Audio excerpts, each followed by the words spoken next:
On ouvre à la hausse sur les indices US, donc SP500, Nasdaq. On va donc faire le point également donc sur les indices européens, DAX, CAC 40 et également sur le calendrier éco.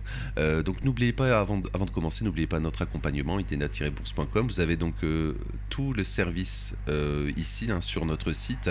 Également, donc vous avez l'offre gratuite avec Vantage. Donc c'est l'affiliation qui finance les mois d'abonnement, donc c'est totalement gratuit. Vous avez simplement cliquer sur le lien, vous serez redirigé sur le site de Vantage. Vous devez mettre votre mail, vous inscrire et ouvrir le compte, et c'est votre premier dépôt qui va conditionner le nombre de mois d'abonnement offert, entre 6 mois et 2 mois d'abonnement. Vous avez bien sûr tous les détails sur le site, sur notre site. Également, vous avez l'abonnement classique sans engagement. Tout est sans engagement, bien sûr, donc c'est totalement gratuit l'offre Vantage. L'offre mensuelle classique sans engagement, donc tous les liens sont en description. Vous avez également notre Discord, Discord de la chaîne qui est public. N'hésitez pas à nous rejoindre, et merci encore une fois à ceux qui s'abonnent et qui likent, ça soutient énormément la chaîne. Encore merci à vous. Alors j'ai fait une vidéo macro également ce week-end, n'hésitez pas à aller la voir. Je ne vais pas revenir sur le calendrier, etc. Enfin en détail, voilà, on parle de stagflation, de bulles sur l'IA, donc aujourd'hui on n'a pas grand chose, Stateco. Alors on est toujours dans le shutdown aux États-Unis, ça veut dire que les bureaux fédéraux sont fermés, voilà, on n'a pas eu le NFP, le taux de chômage, j'en ai parlé plusieurs fois ce week-end, enfin et vendredi, avant les annonces notamment. Donc on n'a pas eu, alors même jeudi on en a parlé, parce qu'on n'avait pas eu les inscriptions hebdomadaires au chômage aux États-Unis, qui sont très importantes dans le contexte de ralentissement du marché du travail, mais on les avait pas eu, donc on en avait parlé jeudi déjà, que à cause du shutdown on n'aurait pas de Stateco, et donc on n'a pas eu le NFP et le taux de chômage qui devrait peut-être sortir cette semaine, mais pour le moment on ne sait pas quand. Et finalement on ne sait pas tout court, finalement. Voilà, aujourd'hui on n'a pas de Stateco, vraiment, on a vraiment le lundi, voilà, pas grand chose. Demain, voilà, les Stateco import-export qui sont dans le calcul du PIB américain, je le répète, voilà, qui sont importants à observer. Voilà, pour le moment on ne sait pas l'heure, etc. Donc pour le moment c'est en suspens. Ce qui sera, on va dire, la seule chose importante pour le moment qui est programmée, c'est le FOMC minute de mercredi, donc à 9h heure française.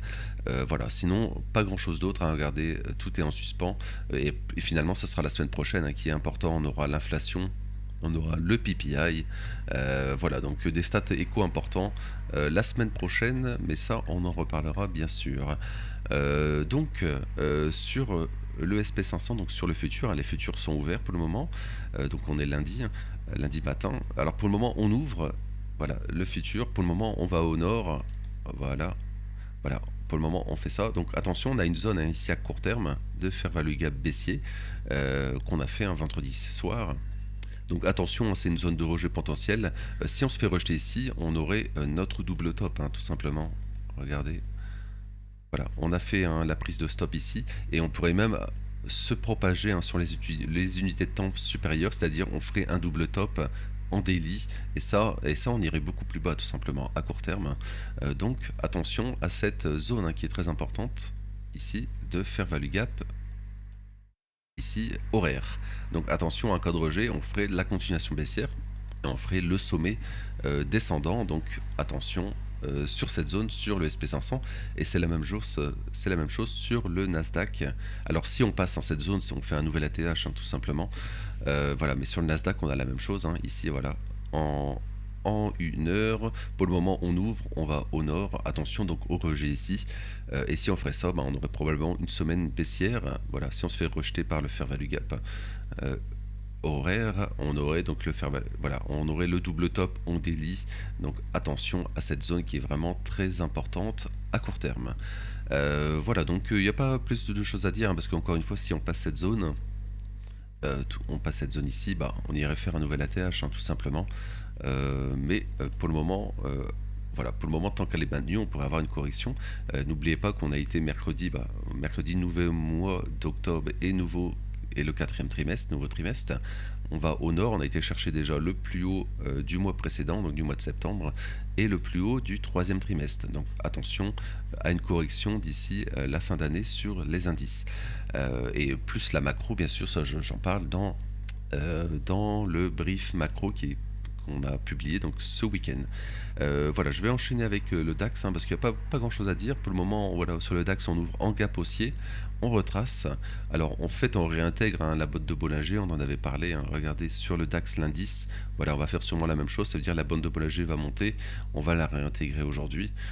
Voilà, donc RAS, c'est botte de Bollinger, on l'utilise beaucoup sur la chaîne.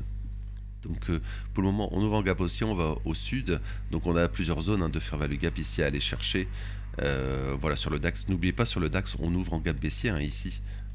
Voilà, on ouvre le trimestre le mois d'octobre en gap haussier, enfin baissier, mais on monte pour le moment. Donc attention, c'est peut-être juste une prise de stop ici sur les plus hauts. On pourrait faire un nouvel ATH, c'est l'objectif.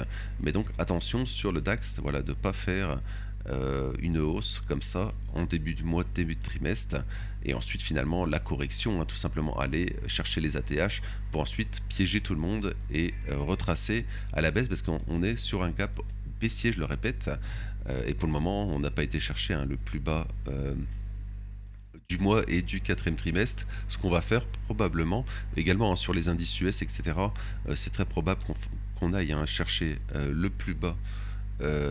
Voilà, on avait ouvert ici, voilà, on va remettre, voilà, on avait ouvert un mercredi, donc voilà, pour le moment on n'a pas été chercher le plus bas du premier jour, du 1er octobre, donc ça sera un objectif aller chercher, et si on fait ça, on ira probablement prendre ces plus bas ici, un minimum sur le Nasdaq ici, mais bien sûr sur le S&P aussi. Donc voilà, il n'y a également pas plus de choses à dire sur le DAX. Attention, donc l'objectif sont à la hausse pour le moment, mais on pourrait avoir un retracement début de semaine, ce qui serait positif pour une continuation haussière. Sur le CAC 40, c'est la même chose, il n'est pas encore ouvert, mais on devrait avoir la même chose, la réintégration des bols de Bollinger ici, et ensuite, voilà, pourquoi pas un retracement début de semaine, et pourquoi pas le gap, ici on a un gap ouvert, pourquoi pas revenir dedans, et ensuite faire la continuation haussière.